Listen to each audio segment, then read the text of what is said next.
Hello বন্ধুরা, welcome back to my channel. কেমন আছেন আপনারা সবাই? আশা করি আপনারা সবাই খুব ভালো আছেন। আজকে আবার নিয়ে হাজির হলাম কিছু দুর্দান্ত কিচেন টিপস নিয়ে, যেগুলো জানা থাকলে আপনাদের প্রত্যেকটি কাজ খুব সহজ হয়ে যাবে। নিজের জন্য টাইম বাঁচিয়ে অনেক সাশ্রয়ও করে নিতে পারবেন। তো চলুন আজকের ভিডিওটি চটপট করে শুরু করা যাক। বন্ধুরা, আজকের প্রথম টিপসের জন্য আমি এখানে নিয়েছি একটা বাটির মধ্যে আমি 1 গ্লাস জল ঢেলে দিলাম। এবার কি করব, হাফ চামচ মতো হলুদ গুঁড়ো নিয়ে নেব। হলুদ গুঁড়ো এই জলের সাথে ভালোভাবে মিশিয়ে নেব। বন্ধুরা, যে হলুদ আমরা সবজিতে রান্নায় খেয়ে থাকি সেই হলুদ গুঁড়োই দিতে হবে।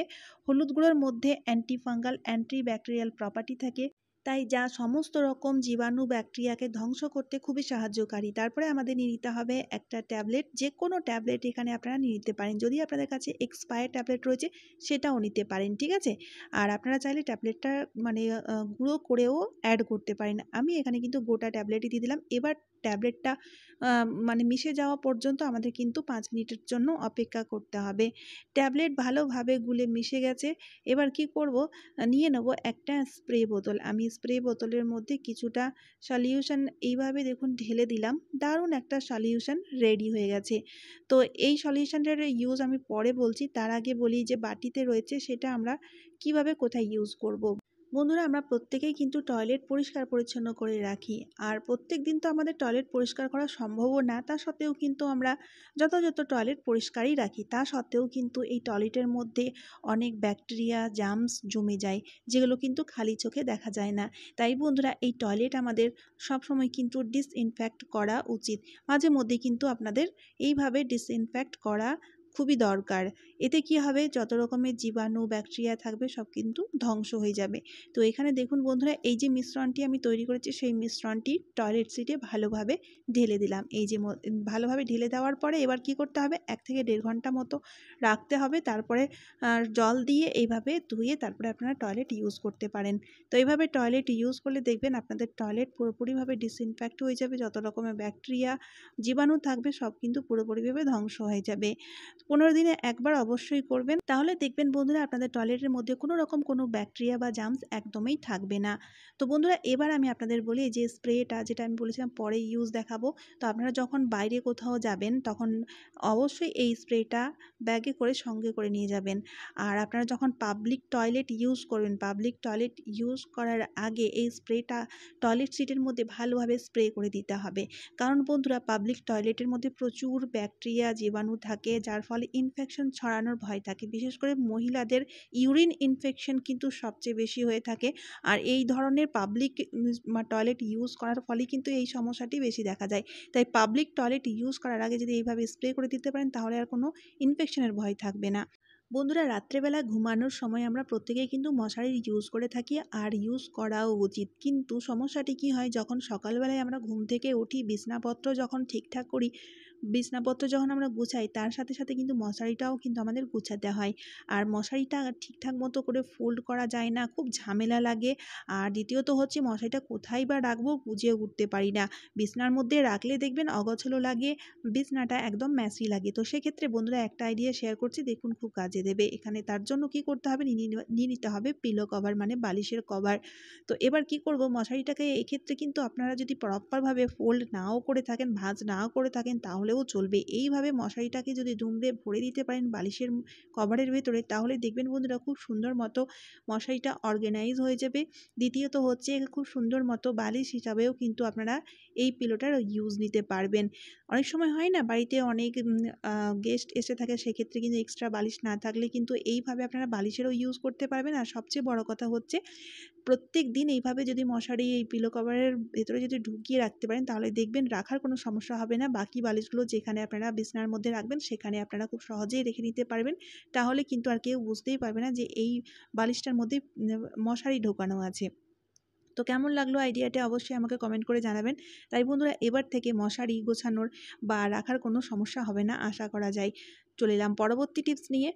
বন্ধুরা, আমরা যখন জিন্স ভালোভাবে গুছিয়ে এভাবে হ্যাঙ্গারের মধ্যে লাগিয়ে রাখি, হ্যাং করে রাখি, তখন দেখবেন সমস্যাটি কী হয়, এই জিন্সটা দেখবেন এদিক ওদিক সরে যায়। অনেক সময় অন্যান্য জামাকাপড় বের করতে গেলে জিন্সটা কিন্তু পড়ে যায়। তো সেক্ষেত্রে বন্ধুরা, এই জিন্স আমরা কিভাবে ফোল্ড করবো, কীভাবেই বা আমরা হ্যাঙ্গারের মধ্যে রাখবো, তারই একটি আইডিয়া শেয়ার করছি, দেখবেন খুব কাজে দেবে। তার জন্য কি করতে হবে, জিন্সটাকে এইভাবে প্রথম বিছিয়ে নিতে হবে।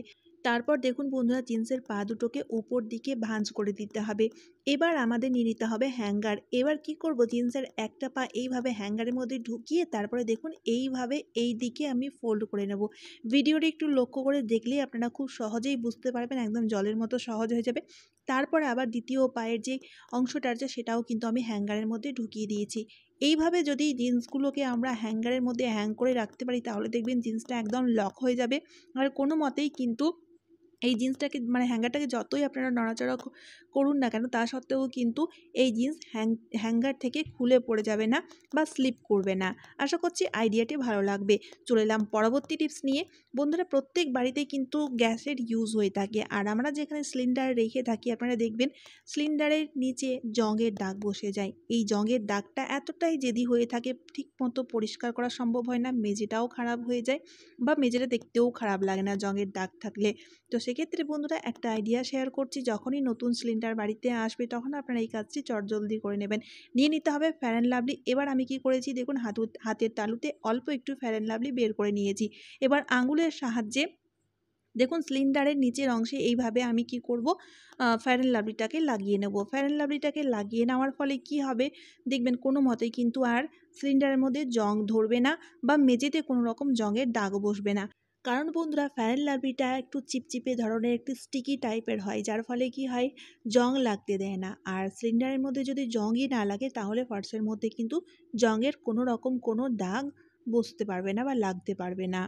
তো অবশ্যই এই কাজটি করবেন। আচ্ছা আরেকটা ট্রিক বলে দিচ্ছি, দেখবেন আমরা যখন বাজার থেকে কেক কিনে নিয়ে আসি বার্থডে কেক, তখন দেখবেন এই রকম ধরনের ট্রে কিন্তু আমরা পেয়ে থাকি।